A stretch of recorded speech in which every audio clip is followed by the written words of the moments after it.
तेज रफ्तार सबीना के साथ में आप सभी दर्शकों का बहुत बहुत स्वागत है खास पॉडकास्ट। और इस पॉडकास्ट में एक बहुत ही खास मेहमान। इंट्रोडक्शन यही है कि आप जानी मानी स्पिरिचुअल गुरु भी हैं, आप सोशल एक्टिविस्ट भी हैं, समाज से जुड़े हुए मुद्दों को लेकर बेबाकी से अपनी बात रखती है, इसलिए समाज सुधारक कहना भी गलत नहीं होगा। साथ ही साथ सनातन धर्म की प्रचारक भी हैं, यानी कि हिंदुत्व को लेकर आगे मजबूती के साथ बढ़ते हुए आप रोजाना इशिका तनेजा जी को बड़े पर्दे पर देखते होंगे। हमारी टीवी की दुनिया में लोकतंत्र के चौथे स्तंभ में बेबाक बोल के साथ देखते होंगे। बहुत बहुत स्वागत है इशिका जी आपका। Radhe Radhe, thank you so much Sabina ji. Ishika ji, मुद्दे बहुत सारे हैं, शुरुआत बहुत जल्द करते हैं। सबसे पहले करते हैं, राहुल गांधी ने कहा प्रधानमंत्री नरेंद्र मोदी को लेकर कि पीएम ड्रामा करते हैं, अगर आप बोलेंगे तो वो मंच पर आकर आपके सामने डांस भी कर सकते हैं। और छठी मैया से भी इसे जोड़ दिया, जिसे लेकर खूब बवाल मचा हुआ है। क्या आपको लगता है, क्या सियासत में अब छठी मैया को लेकर भी इस तरह के शब्दों का इस्तेमाल?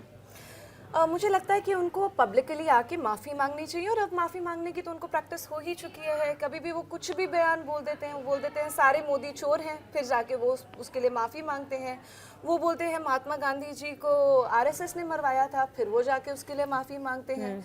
वो कभी कुछ भी बोल देते हैं। वो बोल देते हैं कि राफेल के मामले में सुप्रीम कोर्ट ने उनको बोला है, सही बोला है, फिर सुप्रीम कोर्ट उनको फटकार लगाती कि आपने ऐसे कैसे बोल दिया, फिर वो जाके माफ़ी मांग लेते हैं। तो उनकी तो आदत है, और उनको पता ही नहीं है कि कैसे एक नेता की भाषा होती है, उनको क्या बोलना चाहिए, क्या नहीं बोलना चाहिए। मैं तो उनको ये बोलूँगी कि आप अटल बिहारी वाजपेयी जी की एक्चुअली में भाषण को सुनिए, समझिए, और आपको क्या भाषा का प्रयोग करना चाहिए आप थोड़ा उनको फॉलो करिए।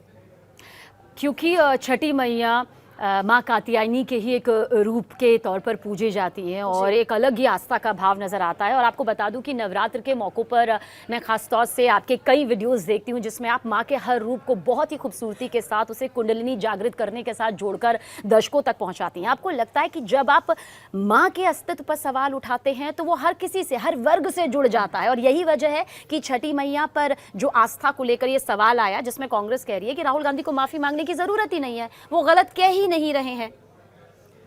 देखिए, कांग्रेस, जैसे कि मैंने हमेशा से कहा, उनकी जो समझ है वो कांग्रेस वालों की है, वो कांग्रेस कम है। उनको जो हिंदू के धर्म की आस्था है वो उनको कभी लाइफ में दिखाई नहीं देती है, लेकिन ईद में उनको आस्था दिखाई देती है, बाकी जगहों पे उनको आस्था दिखाई देती है। तो ये बात हमें हिंदुओं को बहुत सतर्क रहने की ज़रूरत है कि हम किसके लिए वोट कर रहे हैं। क्योंकि देखिए, कितने सारे देश थे जिस पे ब्रिटिशर्स ने राज करा, और जब वो गए वो देशों का कभी भी बंटवारा नहीं हुआ, लेकिन हिंदुस्तान का, भारत का बंटवारा हुआ। तो वो एक्चुअली में ब्रिटिशर्स की थॉट प्रोसेस नहीं थी, वो थॉट प्रोसेस कांग्रेसियों की थी, जिस वजह से बंटवारा कराया गया। तो ये आप सोच के रहिए, आप इसके लिए सतर्क रहिए, और हमें उसी हिसाब से अपनी वोटिंग में भी ध्यान रखना चाहिए। अच्छा, बहुत सारी बयानबाजी इन दिनों बिहार की सियासत को लेकर सामने आ रही है। एक ताज़ा बयान खेसारी लाल, जो कि आरजेडी के उम्मीदवार हैं, उनके जरिए सामने आया कि मुझे राम मंदिर बनवाने से प्रॉब्लम नहीं है, लेकिन क्या राम मंदिर बच्चों का भविष्य तय कर सकता है? क्या अस्पताल नहीं बनाए जाने चाहिए? मतलब एक बार फिर से राम मंदिर के निर्माण पर, राम मंदिर के वजूद पर अब राम समर्थक कह रहे हैं कि फिर से एक बार हमला कर दिया गया। मतलब अस्पताल, मंदिर और स्कूल, इन सबको एक ही पड़ाव पर लाना, आपका नजरिया? मैं इनके साथ खड़ी हुई हूँ, मैं ये बात बोल रही हूँ कि भाई, हिंदुओं को हिंदुओं का पैसा मिलना चाहिए। जितने भी मठ मंदिर हैं उसका पैसा चला जाता है गवर्नमेंट के पास, हमें हमारा मंदिर का पैसा नहीं मिलता है। बाकी सारे जितने भी बाकी पंथ हैं उन सबको अपना पैसा मिलता है। तो हमें भी चाहिए कि हम अपने गुरुकुल बनाएं, हम अपने अस्पताल बनाएं। हमारा जो आसपास का लैंड है वो हथियाया जाता है, वो गवर्नमेंट किसी को भी दे देती है, जबकि उसके ऊपर हक हमारा है। तो हम कैसे वो जगहों को इस्तेमाल करेंगे? तो हिंदुओं का पैसा, जितने भी मठ मंदिर हैं, वो हिंदुओं के पास वापस आना चाहिए, सनातन बोर्ड बनना चाहिए, ताकि हम जो जिस चीज़ की इच्छा आज वो प्रकट कर रहे हैं, जो सपना वो देख रहे हैं कि हम अयोध्या का मंदिर तो बनाए ही, राम मंदिर तो बनाए ही, साथ साथ में हम बाकी चीज़ें भी बनाएं। और मुझे लगता है कि हमें ये करना चाहिए। और रही बात मंदिर की, तो देखो, मंदिर तो हमारा था और हमने लेके भी रहेगा। जी, इशिका जी, ऐसा क्यों होता है जब भी सियासी माहौल सामने आता है तो उसके बाद राम मंदिर का मुद्दा ना उठे, ऐसा होता ही नहीं है। अब जब खेसारी लाल यहाँ पर कह रहे हैं कि भाई क्या बच्चों का भविष्य इससे बन जाएगा अगर राम मंदिर बन गया, क्यों बार बार धर्म को सियासत से जोड़ दिया जाता है? फिर ये कहा जाता है कि ये तो बीजेपी कर रही है। आपको लगता है कि इसके पीछे कोई एजेंडा नजर आता है, या फिर आपको लगता है कि नहीं, ये मुद्दे उठने लाजमी है? देखिए, जब ये मुद्दे उठते हैं ना तो हमें असलियत दिखाई देती है और हमें दिखाई देता है कि उसकी सोच क्या है। और ये बहुत ही ज़्यादा दुख की बात है और ये मैं हमेशा से कहती हूँ कि हम हिंदुओं के लिए खड़े ही नहीं होते हैं। हमें यही नहीं दिखाई देता है जब हम बात करते हैं, हम पार्टी की बात करते हैं कि भाई बहुत लोग आके मुझे ये भी बोलते हैं कि भाई मैं बीजेपी को प्रमोट करती हूँ। ऐसा कुछ नहीं है, मुझे कोई बीजेपी से लगाव नहीं है, ना मैं वीएचपी की हूँ, ना मैं संघ की हूँ, मैं किसी की भी नहीं हूँ। मैं एक नॉर्मल हिंदू प्रचारक हूँ, मैं सनातन प्रचारक हूँ। तो मेरा सिर्फ कहना ये है कि जब हमारे को ऐसे पॉलिटिशियंस दिखाई देते हैं, ऐसी मानसिकता दिखाई देती है, तो क्यों हम हिंदू एकता नहीं दिखाते? क्यों हम एक साथ में सही जगह पे वोट क्यों नहीं करते? मैं तो कहती हूँ ऐसे मुद्दे उठने चाहिए ताकि हमारे को सबकी असलियत समझ आए कि उनको राम मंदिर पे भी दुख होता है। उनको दुख होता है कि हिंदुओं को, जिन्होंने बिल्कुल परिश्रम कर कर इतनी लंबी लड़ाई लड़ी, हमने खून बहाया, हमने पसीना बहाया, हमने इतना परिश्रम करा, उसके बाद जो हमारा हक का था हमने वो लिया, हमने किसी से छीना नहीं है, पर उसमें भी आपको आपत्ति होती है। मतलब एक लंबी कानूनी लड़ाई इसके लिए लड़ी गई है, कानूनी तौर पर भी लड़ी गई। और एक और बात मैं मेंशन करना चाहूंगी, देखिए ये जो रूल्स हैं कि हमारा मठ मंदिर का पैसा हमारे को नहीं मिले, ये किसके राज्य में हुआ? ये कांग्रेस के राज्य में हुआ। और अब वो चेंज करने की जगह वो उसके ऊपर ताना कस रहे हैं कि हमारे मंदिर नहीं हो, हमारे मंदिर क्यों बना रहे हैं, आप अस्पताल बनाइए। अरे आपने पैसा ही नहीं दिया तो हम अस्पताल बनाएंगे कैसे? हमारा सारा पैसा तो गवर्नमेंट ले जाती है। हमारे पैसे चाहिए, क्योंकि अस्पतालों में भी सबसे ज्यादा धर्म परिवर्तन होता है। आप देखते हैं कि बाकी सारे लोग आके आपको एक फेक मेडिसिन खिलाते हैं और बोलते हैं आप इसका नाम लीजिए, तो आपका देखिए असर करता ही नहीं करता। उसके बाद सही मेडिसिन देते हैं और आप बोलते हैं आप इसका नाम लीजिए, देखिए मेडिसिन का असर हो गया। तो एक धर्म परिवर्तन का एक बहुत बड़ा षड्यंत्र चलता है अस्पतालों के थ्रू। हमें हमारा पैसा चाहिए ताकि हम अपनी बहन, बेटियां, माँ बाप सबका ख्याल रख सके। क्योंकि आपने इशिका जी यहाँ पर धर्म परिवर्तन का मुद्दा उठाया है और उस पर अपनी बात रखी है। अभी हाल ही में हमारे पॉडकास्ट में ही विश्व की पहली किन्नर जगत गुरु हिमांगी सखी माँ आई। उन्होंने बताया कि किस तरह से किन्नरों में भी बड़े स्तर पर धर्म परिवर्तन करवाया जाता है, जबरन करवाया जाता है। वो पूरे सबूत उन्होंने न्यूज़ 18 इंडिया के इसी प्लेटफॉर्म तेज़ रफ्तार सबीना के साथ के इस पॉडकास्ट में दिए और दिखाया कि मारपीट की जाती है, जबरन उन्हें चिमटे से पीटा जाता है, उन्हें जान से मारने की धमकी दी जाती है और बहुत ही भयानक स्थिति की। अगर आपने धर्म परिवर्तन नहीं किया तो भुगतो ये। आपको लगता है कि ये गंभीर मुद्दा नहीं बल्कि जांच का मुद्दा है जिस पर नहीं हो रही अब तक जांच? देखिए, अगर ये मुद्दा है जो आप बता रही हैं, जी। मैं उनकी तो बहुत ही ज़्यादा रिस्पेक्ट करती हूँ। जी। वो ये बातें बता रही हैं और ये खुलासा कर रही हैं, तो मुझे लगता है हमें इसको बहुत ज़्यादा सीरियसली लेना चाहिए। क्योंकि देखिए, हम सब अपने राइट्स चाहते हैं और ये सनातन धर्म ही है जिसको हम उनको इतनी पूजनीय तरीके से हम उनको देखते हैं। और अगर हम किन्नरों को, अगर उनकी आस्था, उनकी जो राइट्स हैं हम उसको वही नहीं दिला सकते, तो फिर ये गलत है। और मुझे लगता है कि इसके ऊपर ज़रूर जांच होनी चाहिए। और इसके साथ साथ बहुत ज़्यादा इम्पॉर्टेंट है कि उनको भी ये बात समझ आए कि सिर्फ सनातन धर्म है जो आपको एक भगवान के स्वरूप में देखता है। ममता कुलकर्णी इन दिनों काफ़ी ज़्यादा सुर्खियों में हैं। तब भी सुर्खियों में आई थी जब अभिनेत्री से वो साध्वी के तौर पर सामने आई थी, लेकिन अब अंडरवर्ल्ड डॉन दाऊद इब्राहिम को लेकर ऐसा लगा जैसे उन्होंने कोई एक क्लीन चिट दे दी हो कि मुंबई में जो भी सीरियल ब्लास्ट हुए उसमें उनसे दूर दूर तक ताल्लुक़ नहीं था। फिर खुद हमारी बातचीत भी हुई, उसमें वो यू टर्न लेती हुई नज़र आई।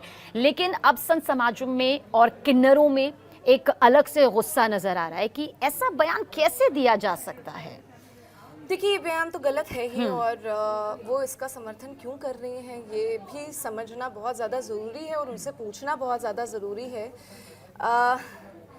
जी देखिए, कभी कभी बहुत सारे रूप में, अलग अलग रूपों में हिंदू जो होते हैं वो हिंदू का साथ नहीं निभाते हैं और गलत चीज़ों का प्रचार करते हैं। तो हमारे लिए बहुत ज़्यादा आवश्यक है। और ये सिर्फ पॉलिटिशियंस पे ही नहीं मैं मतलब उंगली कर रही, मतलब इन द सेंस दिखा रही कि it happens all the time, और आपको वो हर तरीके से दिखाई देते हैं। आपको बहुत बारी हमें दिखाई देते हैं कि कोर्ट में ऐसे ऐसे लोग हैं जो हैं हिंदू लेकिन हिंदुओं का साथ नहीं निभाते।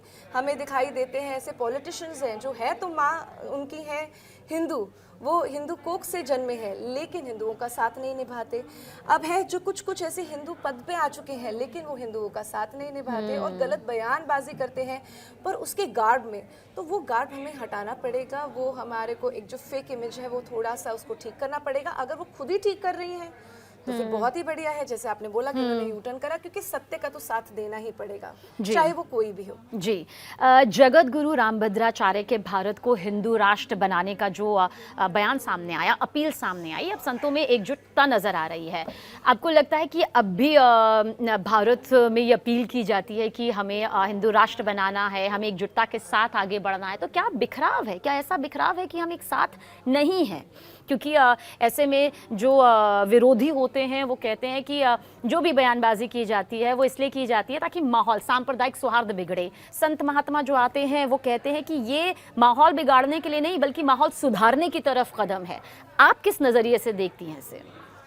देखिए, मुझे लगता है रामभद्राचार्य जी के पास चाहे वो नेचुरली ब्लाइंड है लेकिन वो बहुत ही बड़े विजनरी हैं और वो समझते हैं कि इस चीज़ का महत्व क्या है।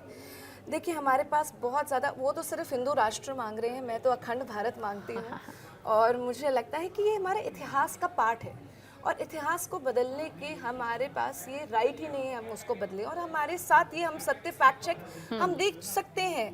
आप ये देखिए, अफगानिस्तान हमारा हिस्सा था, पाकिस्तान हमारा हिस्सा था, बांग्लादेश हमारा हिस्सा था। जब जब भी हम पे प्रहार होता है तो हम कहाँ जाके भागें, कहाँ जाके बचें? तो हमारे को एक जगह तो सेव करनी ही पड़ेगी जहाँ पे, देखिए, हिंदू तो समावेशी हैं। आप, आज मैं आपके साथ ही पॉडकास्ट करने आई हूँ, हमारे को कोई दिक्कत नहीं है कि आप रहें हमारे साथ, लेकिन क्या हम दूसरे देशों में जाकर सेफ महसूस करते हैं? और ऐसी बहुत सारी जगहें हैं भारत के अंदर जहाँ पे आप जाकर खुले से आप जय श्री राम का नारा भी नहीं लगा सकते हैं। तो भाई, हमारे को अपनी सेफ्टी चाहिए। आप देखते हैं बहुत सारे नेता होते हैं जो बोलते हैं कि नहीं, हम तो वंदे मातरम तक नहीं गा सकते, हम जय श्री राम नहीं बोल सकते हैं, हम भारत माता की जय नहीं बोल सकते हैं, तो फिर वो राष्ट्रभक्ति भी नहीं। बिल्कुल, लेकिन आपके इसी जवाब से दो सवाल अभी अभी जहन में आए हैं। बहुत जल्द अखंड भारत, जिस अखंड भारत का जिक्र इशिका तनेजा जी इस वक्त आप कर रही हैं, उसकी रूपरेखा क्या है? मतलब क्या इस वक्त हम खंडित भारत है? क्या हम इतने बटे हुए हैं कि हम इसे अखंड करने की जरूरत है? देखिए, बटे भी हुए हैं, जब जब बटे हैं तब तब कटे हैं और इसीलिए हम कहते हैं कि एक रहेंगे तो सेफ रहेंगे। और ये हमने देखा भी है, आपने देखा है बांग्लादेश में क्या हुआ है। हर घर के सामने एच लिखा गया है, फिर उसके ऊपर प्रहार हुआ है, बच्चियों को उनके पेरेंट्स के सामने, पूरे परिवार के सामने लाया गया है, उसका रेप करा गया है। हमने देखा कि पहलगाम में क्या हुआ है। तो देखिए, हम बटे भी हैं और हम कटे भी हैं और अब हमें एकता दिखाने की ज़रूरत है, क्योंकि अब हमारे पास सिर्फ यही देश रह गया है और उस देश को सशक्त भी करना है। हम इकोनॉमिकली तो सशक्त होते जा रहे हैं, क्या धार्मिक की तरह से भी हमें सशक्त होने की भी आवश्यकता है और वो उसको आगे बढ़ाने की भी आवश्यकता है और मुझे लगता है हमें मांग रखने की भी आवश्यकता है। देखिए, मैं इस बात में हमेशा बाकी जितने भी संप्रदाय हैं मैं उनको प्रेज करती हूँ कि वो अपनी मांगे रखते हैं, हम अपनी मांग क्यों नहीं रख सकते हैं? यहाँ पे आप देखते हैं कि भाई, एक मुस्लिम होता है, वो 2 हिंदू लड़कियों से शादी करता है और उसकी बेटी का, बच्चे का नाम तैमूर रख लेता है, बड़ी खुशी से, बड़े गर्व के साथ। और हम अपनी चीज़ों को, हम अपने इतिहास को मांगने से भी डरते हैं। इशिका जी, क्योंकि आपसे जान रही हूँ, क्योंकि उसके बाद ही अगला सवाल आएगा, बस एक शब्द में जानना चाहूँगी, आपको लगता है कि भारत हर भारतीय के लिए सुरक्षित है? हमारा देश सुरक्षित है, आपको लगता है? मुझे लगता है हमारा देश बहुत ज़्यादा सुरक्षित है। ये सवाल इसलिए क्योंकि विराट कोहली को लेकर, हालांकि किसी तरह का सवाल नहीं होना चाहिए, ये किसी की निजी राय हो सकती है, लेकिन सोशल प्लेटफॉर्म पर हर किसी की अपनी अपनी राय है कि इतना सुरक्षित देश जिसने विराट कोहली को सब कुछ दिया, उनकी मेहनत को दिल से स्वीकारा, सलाम किया, वो इस देश को छोड़कर चले जाते हैं, कहीं और बस जाते हैं। ऐसा क्यों नहीं? ये देश इतना सुरक्षित क्यों नहीं लग सकता? ठीक है, उनकी निजी राय हो सकती है अपने लिए, अपने परिवार के लिए, लेकिन मुझे एग्जैक्टली नहीं पता है कि क्या हुआ है, पर बाहर बस गए हैं वो, मतलब अपने परिवार के साथ में। क्या दिया है? वो लाइमलाइट से, थोड़ा सा आसपास की चीज़ों से उनको लगता है कि बहुत ज़्यादा सुरक्षित है उनके लिए वो ज़मीन। पर क्या आपको लगता है ऐसा है? देखिए अगेन मैं भी आपकी इस बात से मैं बिल्कुल अग्री करूंगी कि ये एक किसी का पर्सनल चॉइस है, पर मुझे लगता है कि अगर उन्होंने ये रीजनिंग दी है कि भाई अगर भारत देश ही उनके लिए सुरक्षित नहीं है तो then I think he needs to rethink about it and ये बिल्कुल ही गलत बयान होगा। पर अगर उनको लाइमलाइट से दूर जाना है तो मुझे लगता है क्योंकि आप जब इतने फेमस हो जाते हैं और भारत ने आपको बहुत कुछ दिया है, जी जी जी, और अगर भारत ने आपको इतना कुछ दिया है, सम्मान दिया है, आपको इतने सारे अवार्ड्स दिए हैं, आपको इतने सारे मौके दिए हैं, वो प्लेटफॉर्म दिया है, और उसके बाद भी अगर आप ये बात बोलें तो ये बात गलत है और मुझे लगता है कि उसके लिए इनको भी माफी ही मांगनी चाहिए। अच्छा, समाजवादी पार्टी के प्रमुख अखिलेश यादव ने दीपोत्सव के खर्च पर जो सवाल यहाँ पर उठाए, क्यों ये सवाल उठते हैं? दीपावली हमारा सबसे प्रमुख त्योहार, पूरे भारतीय के जीवन में रोशन करने वाला आध्यात्मिक, वैज्ञानिक, धार्मिक आधार, फिर दीपोत्सव के ऊपर सवाल उठना। मुझे लगता है कि जो अखिलेश यादव जी हैं उन्होंने कभी हिंदुओं की आस्था को समझा ही नहीं है, और मुझे लगता भी नहीं है कि वो विजनरी हैं, क्योंकि उनको ना टूरिज़्म समझ आया है और कैसे टूरिज़्म से इकोनॉमी बूस्ट हो सकती है वो भी उनको कभी लाइफ में समझ नहीं आई है। तभी मुझे वो सही नेता नहीं लगते हैं कि जो पूरे एक स्टेट का मार्गदर्शन कर पाए। बिकॉज देखिए उनकी स्ट्रैटेजी से ही पता लगता है कि क्या मानसिकता है।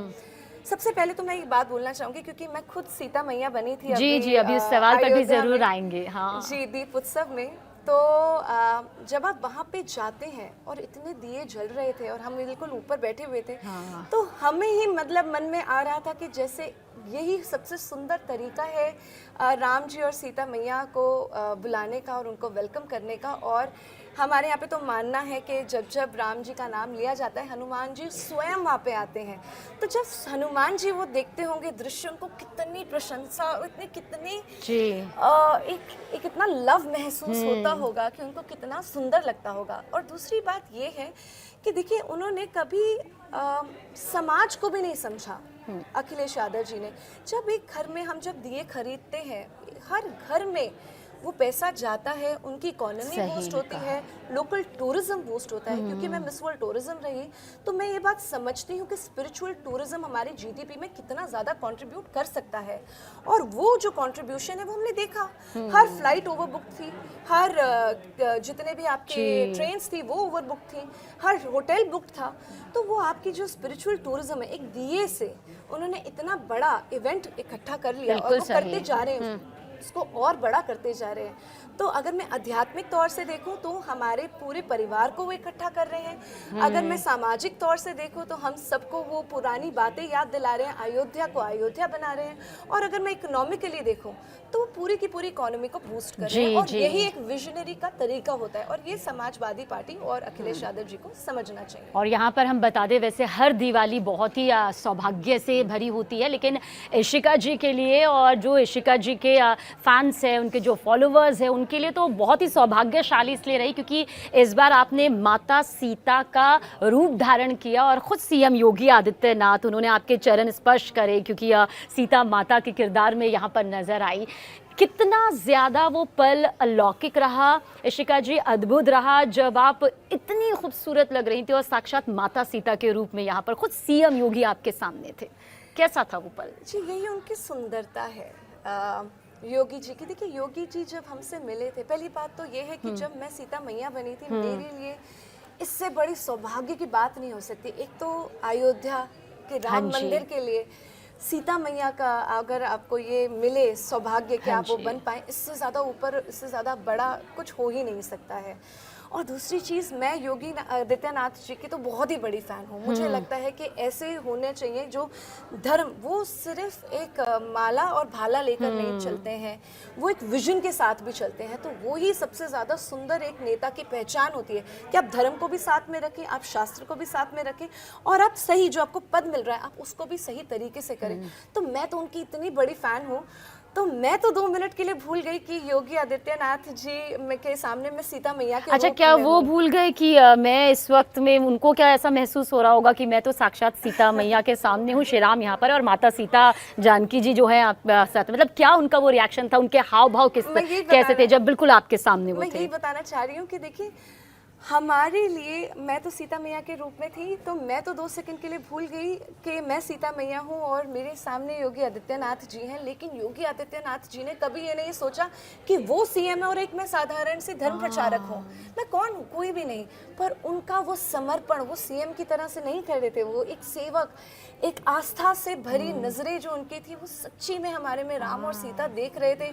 जब उन्होंने आरती करी, जब उन्होंने हमारे फूल बरसाए, सब कुछ करा, हमारा रथ खींचा, वो एक सेवा भाव दिखाई देता है। और तब भी योगी आदित्यनाथ जी के अंदर वो क्षमता है, क्योंकि उनको पता है कि जो जितनी भी शक्तियां हैं वो उनके साथ जुड़ी हुई हैं और वो कोई भी टफ से टफ डिसीजन ले सकते हैं, क्योंकि चाहे उनके आगे कोई भी खड़ा हो जाए, वो कभी भी उनसे जीत नहीं सकता, क्योंकि उनके साथ जब शक्ति स्वयं है तो वो खुद ही आगे बढ़ते जाएंगे। और अब तो बिहार की सियासत में भी जो दहाड़ उनकी गूंजी सीएम योगी आदित्यनाथ की, वो सबके दिलों को बताया जा रहा है छू गई। आपको लगता है कि बिहार की सियासत में योगी मॉडल का जो जिक्र किया जा रहा है वो इसलिए किया जा रहा है क्योंकि सीएम योगी आदित्यनाथ जो कहते हैं उस चीज़ को वो आगे बढ़ा रहे हैं? क्या इसमें धर्म की भी अपनी एक भूमिका है, वो धार्मिक छवि जो हर किसी के जहन में आ गई है? देखिए, मुझे लगता है हर सीएम को योगी आदित्यनाथ जी जैसा होना चाहिए, जो बिल्कुल बेबाकी से और बिना डरे जो धर्म को राजनीति के साथ मिला सके, वही असली राष्ट्र नीति है। हमारे यहाँ पे सवाल उठाया करते हैं हम कि भाई आप धर्म को चूज करेंगे आप या राष्ट्र को चूज करेंगे। मैं कहती हूँ वो राष्ट्र ही कैसा जिसमें धर्म ना हो, तो धर्म के साथ ही चलना चाहिए राष्ट्र को। और वो ही जो योगी आदित्यनाथ जी की जो पूरे का पूरा वो जो कहते हैं वही वो करते हैं, और तभी उनकी इतनी फैन फॉलोइंग है। और हमें वैसे ही सारे मुझे लगता है हमारी सारी की सारी स्टेट्स वैसी होनी चाहिए, जो बिना बेबाकी से जो करना चाहे वो कहना चाहे वो करके रखते हैं। देखिए वो कितने सारे नाम बदल रहे हैं, वो सारे इतने चेंजेस लेकर आ रहे हैं। बिल्कुल सही कहा आपने। हाँ, देखिए पद तो बहुत लोगों के पास होता है, लेकिन उस पद का सही यूज कौन कौन कर पाता है, और वो है योगी आदित्यनाथ जी।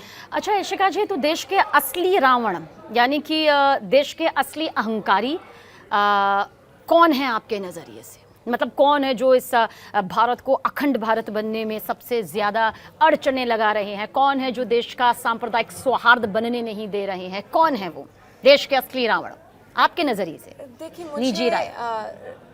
एक ना बहुत ही ज़्यादा क्लियर कट डिवीजन है, और हम जो देखते हैं कि राम जी वो है जो धर्म के साथ खड़े हैं। राम जी विष्णु की अवतार तो है, लेकिन एक मानव के रूप में धर्म के साथ खड़े हैं, उसी की लिमिटेशंस के साथ। वो राम जी हैं। और जो रावण है वो मानव रूप में है, लेकिन धर्म के साथ खड़े हैं। चाहे उनके पास हर चीज थी, उनके पास पैसा था, उनके पास ज्ञान था, उनके पास लोग थे, उनके पास उनकी आर्मी थी, लेकिन हर तरीके से वो अधर्म के साथ खड़े थे। तो जो इंसान, आपके पास कोई भी रिसोर्सेस हो, आप कुछ भी हो, मैं ये नहीं बोलती आप लोगों को लगता है मैं मुसलमानों के अगेंस्ट बोलती हूँ, मैं अधर्म के खिलाफ बोलती हूँ। और वो रावण कहीं पे भी हो सकता है, वो हिंदू के रूप में भी हो सकता है, वो किसी और के कट्टरपंथी के रूप में भी हो सकता है। तो हमें वो रावण को आइडेंटिफाई करना है। जैसे मैंने पहले भी कहा, बहुत लोग अच्छे अच्छे पदों पे बैठे होते हैं, बहुत सारे पॉलिटिशियंस अच्छे पद पे बैठे होते हैं, बहुत बारी एक्टर्स एक अलग पद पे बैठे होते हैं, बहुत बारी हमारे यहाँ पे कोर्ट के जजेस एक अलग पद पे बैठे होते हैं, लेकिन वो जब अधर्म का साथ निभाते हैं वो सभी रावण हैं। जी, अबू आज़मी ने कहा मैं वंदे मातरम नहीं बोलूँगा, नहीं गाऊँगा। आपको लगता है कि जब हम कई बार ऐसी चर्चा करते हैं जिसमें लोग कहते हैं ये मेरी मर्ज़ी है कि मैं भारत माता की जय बोलूँ ना बोलूँ, मैं जय श्री राम बोलूँ ना बोलूँ, मैं वंदे मातरम बोलूँ ना बोलूँ, मैं राष्ट्रगीत राष्ट्रगान गाऊँ ना गाऊँ, मेरी मर्ज़ी, ऐसा क्यों? आपको लगता है कि ये दबाव है बोलवाने का कि आप बोलिए, या फिर ये सामने वाले का अपना अधिकार है कि मुझे क्या कहना है क्या नहीं कहना है? मुझे लगता है कि अगर आप भारत में रह के वंदे मातरम नहीं बोल सकते, या भारत माता की जय नहीं बोल सकते, या राष्ट्रगान पे आप खड़े नहीं हो सकते, तो आपको भारत में रहने का हक भी नहीं है। आप अपने बाकी आसपास आपके बहुत सारे देश हैं जो आपके हित में खड़े हैं, जिनको ये बातें सत्य लगती हैं, आप वहीं पे जाइए। आपको इस देश में रहना भी नहीं चाहिए, और आप तो सत्ता के लिए लड़ रहे हैं, और वो भी वही मैंने बोला ना कि हिंदू की भेष में है। और अच्छा सॉरी, इन्होंने तो बिल्कुल, वो भी है, पर वो समाजवादी पार्टी से हैं। तो क्या आप समाज की यही मानसिकता बनाना चाहते हैं? तो ये प्रॉब्लम्स बहुत सारी हैं। देखिए, हमने कभी किसी को काफिर की नज़रों से नहीं देखा, लेकिन अगर दूसरा हमें उस नज़र से देख रहा है तो हम समावेशी तो हैं, लेकिन एक ना एक दिन तो हमें भी खड़े होकर बोलना पड़ेगा कि अगर आपको इस बात से नहीं सही लग रहा है तो फिर आप कहीं और चले जाइए। जी, मध्य प्रदेश का एक जबलपुर ज़िला है, जबलपुर डिस्ट्रिक्ट, उसमें अंजुमन इस्लामिया नाम का एक स्कूल है। उस स्कूल में दरअसल ये फरमान कहिए, आदेश कहिए, सुनाया गया कि अब से रविवार यानी कि संडे के दिन बच्चों की छुट्टी नहीं होगी, जो कि अमूमन होती है। उन्होंने कहा नहीं, जुमे की नमाज के लिए शुक्रवार का दिन हम तय करते हैं और बच्चों को रविवार को, संडे को स्कूल आना पड़ेगा। बहुत बवाल मचा, अधिकारी पहुंचे, वो ताला तोड़वाया। उसके बाद सवाल ये खड़े हुए, क्या इस तरह से कह देना कि आप शुक्रवार को छुट्टी लीजिए और रविवार को आइए? परिवारों ने भी आपत्ति जताई। आपको लगता है कि ये आने वाले वक्त के लिए सही फैसला नहीं है? क्योंकि जो पक्ष में है वो कह रहे हैं ठीक है ना, जुमे की नमाज के लिए अगर शुक्रवार को दे दिया तो क्या गलत है, लेकिन वहीं पर जो इसके विरोध में वो कह रहे हैं ये सिस्टम नहीं होता है ऐसे, तो फिर पूरे देश में सारे स्कूलों का सिस्टम धर्म के आधार पर बन जाएगा। देखिए, एक सिस्टम एक देश में क्यों बनाया जाता है? वो इसलिए बनाया जाता है कि हम चाहते हैं कि सोसाइटी एक स्ट्रेंथ के साथ आगे बढ़े। संडेज हम छुट्टी इसलिए देते हैं क्योंकि पेरेंट्स की छुट्टी भी संडे होती है, और उसके बाद हम चाहते हैं कि जो हमारे बच्चे हैं वो पेरेंट्स के साथ समय बिताएं। बिल्कुल सही। पर अगर आप उसको फ्राइडे, जुम्मे की, मुझे कोई प्रॉब्लम नहीं है, आप जुम्मे की नमाज पढ़िए, आपका हक है, आप पढ़िए, लेकिन आप बच्चों को एजुकेशन के मामले में आप दखल अंदाजी नहीं कर सकते। और आप चाहेंगे नहीं कि जब जिस दिन पेरेंट्स की छुट्टी हो उस दिन आपके बच्चे स्कूल में हो, और जिस दिन पेरेंट्स की काम पे जाना हो उस दिन बच्चे घर पर हों, तो वो क्या करेंगे? तो वो भटकेंगे। ये प्रॉब्लम बहुत ज्यादा डीप है, ये हम देख नहीं पा रहे हैं, बहुत बड़ी बात, रेपरकशंस बहुत ज्यादा हो सकते हैं। अच्छा, बहुत जल्द धीरेन्द्र शास्त्री जी की यात्राएं तो हिंदुत्व को बढ़ाने के लिए हमेशा से सामने आती रही है। एक और यात्रा है जिसे लेकर वो कह रहे हैं कि भाई अब इस्लाम धर्म के भी लोगों का जो है वो साथ यहाँ पर मिल रहा है। मतलब उनको भी लगता है कि अभी देश को एकजुट होने की और हिंदुत्व को आगे प्रचंड तौर पर बढ़ने की ज़रूरत है। देखिए, मुझे लगता है जो धीरेन्द्र शास्त्री जी कर रहे हैं वो बहुत ही सुंदर कार्य कर रहे हैं और पूरे भारत को एकता में लेकर आ रहे हैं।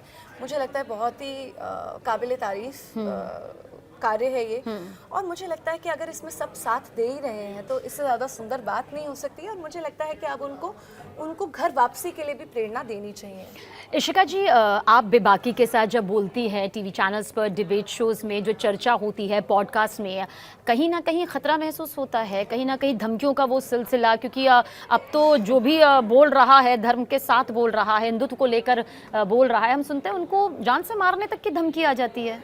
जी, मेरे को तो बहुत बारी आई हुई है। अच्छा। और टीवी चैनल्स पे, नेशनल चैनल्स पे आमने सामने बैठ कर आई है, तो पब्लिकली भी आई है। तो खौफ होता है, एक डर होता है कि मैं बेबाकी से बोल तो रही हूँ लेकिन मेरी कोई ऐसी सुरक्षा तो नहीं कि मुझे कोई किसी प्लस की सिक्योरिटी मिल जाए, कहीं ऐसा ना हो कि इसका खामियाजा उठाना पड़ जाए। मेरे पास तो कोई भी सिक्योरिटी नहीं है। और मुझे लगता है कि मेरे पास सबसे ज्यादा बड़ी सिक्योरिटी भी है। जैसे मैंने बोला कि योगी आदित्यनाथ जी को पता है कि वो शक्ति को इस तरह से पूजते हैं कि उनको किसी बात का डर नहीं, उनके पास पोजीशन है जो उनके पास सिक्योरिटी है। तो मैं भी माँ को इतनी इस तरह से पूछती हूँ कि मुझे पता है कि माँ मेरी रक्षा करेगी ही करेगी, तो मुझे किसी बात का खौफ नहीं।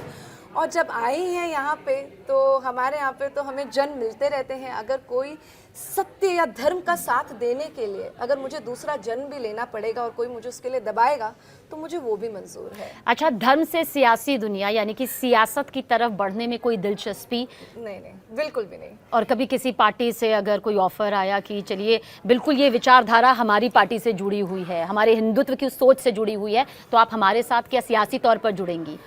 मुझे लगता नहीं है, टू बी वेरी ऑनेस्ट। मुझे लगता है कि देखिए, यही हम ना कभी उसको मर्ज करने पे लगे रहते हैं। हम धर्म को धर्म और सत्ता को सत्ता और धर्म के साथ सत्ता साथ में काम करें, ये सबसे ज्यादा सुंदर चीज होनी चाहिए। पर वो मांगे हम जब तक नहीं रखेंगे तो हमेशा सबको लगेगा कि नहीं इनके तो पॉलिटिकल एस्पिरेशंस हैं। इसीलिए मैं ये बोल रही हूँ, आप चाहे एक टीचर हैं तब भी आपको धर्म का मांग करनी चाहिए, चाहे आप एक एजुकेशनिस्ट हैं तब भी आपको, अगर आप चाहे एक होम मेकर हैं तब भी आपको धर्म के साथ खड़ा होना चाहिए। तो मैं तो धर्म के लिए वैसे ही हूँ।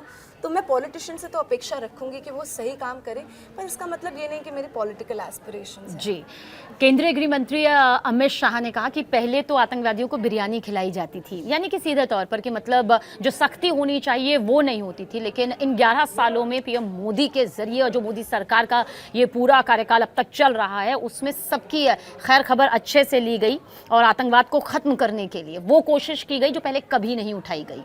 जी, देखिए, जब मैं माननीय अमित शाह जी को और मैं माननीय प्रधानमंत्री मोदी जी को देखती हूँ ना, तो मुझे राम और लक्ष्मण जी की जोड़ी नज़र आती है। और उन्होंने तो रावण को ख़त्म करना ही है, और तो हर भेस में जब जब रावण दिखाई दिए हैं तो उन्होंने तो उनका नाश करा ही है और उनको सही जगह पहुँचाया ही है। और मैं इसके लिए उनकी प्रशंसा भी करना चाहूँगी, और मुझे लगता है कि यही असली मार्गदर्शन है, यही असली नेतृत्व है, और यही भारत की आवश्यकता है। और इसीलिए जैसे कि रामभद्राचार्य जी ने भी उनसे एक रिक्वेस्ट करी है, मैं भी एक बहुत ही छोटी सी हूँ, पर मेरी रिक्वेस्ट भी यही रहेगी कि आपने इतना कुछ दिया हमारे को, इसलिए हमारे को हिंदू राष्ट्र भी जब आप लिखित में देंगे, जब वो चीज़ें हमें मिलेंगी तो वो गर्व हमें महसूस होगा, क्योंकि हम राम और लक्ष्मण से ही तो अपेक्षा कर सकते हैं, और किससे करेंगे। बहुत बहुत शुक्रिया हमसे बातचीत करने के लिए इशिका जी, और आपकी बातों में एक गहराई भी है, गंभीरता भी है, और साथ ही ज़मीन से जुड़ा रहने का वो भाव भी है जो हमें धर्म और कर्म दोनों की तरफ आगे बढ़ाता है, अग्रसर करता है। तो तेज़ रफ्तार सबीना के साथ पॉडकास्ट में बहुत शुक्रिया। Thank you so much. Radhe Radhe.